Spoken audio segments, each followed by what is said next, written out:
You feel like you're starting the match slowly, but are you actually just losing quickly? So often players go on court trying to blast their opponents off immediately and just make a string of mistakes. Now we're going to talk about how to simplify your tactics, how to find the range of your shots on the court, and to play better matches.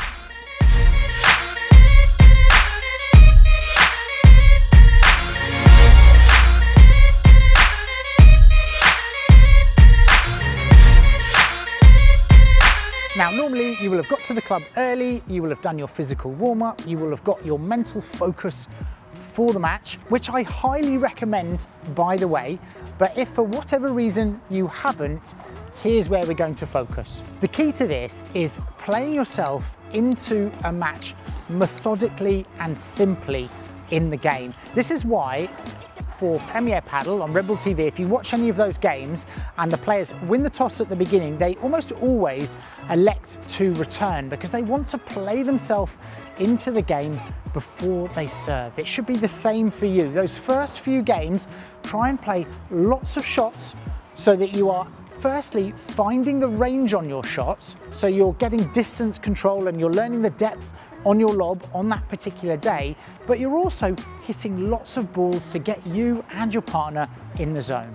The real key to this is to play assertively, not too safe. You don't want to push the ball in and just give your opponents an opportunity to warm up. You want to hit assertively, because remember, this part of the game has to be very analytical for you and your partner. You need to identify your opponent's strengths, your opponent's weaknesses, so that you can form a good game plan within the first couple of games of a match. I think it's important to remember the difference between assertive and aggressive. You want to be assertive with these shots. For example, a lob going up, you could play a nice controlled bandeja in towards the side glass to set that point up and give your opponents one more shot, but a difficult one, rather than going for a higher risk, aggressive vibra that could win you the point, but more often than not will be a mistake. At the beginning of the game, at the start of a match, you want to put your opponents under pressure with assertive shots rather than trying to go for winners. This is very much a mental approach to a match. You don't want to step on the court thinking you're going to steamroll your opponents for that first set. It's not the same as tennis where you can go on and be really aggressive and take the game to them.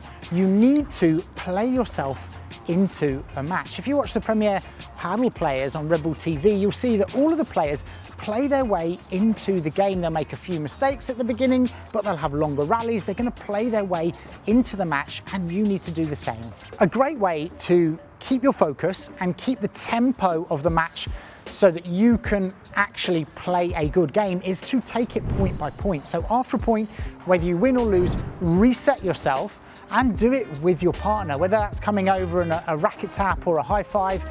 Reset with your partner so you're on the same page, so you can take a breath, and then when you approach the next point, you're focused, ready to go into that next battle of a point. Try not to have it where you rush to the next point and you play a point and suddenly it's a snowball effect. If you start losing 1 or 2 points, before you know it, you're a few games down. Take your time between the points. For this to work well, you and your partner need to be on the same wavelength.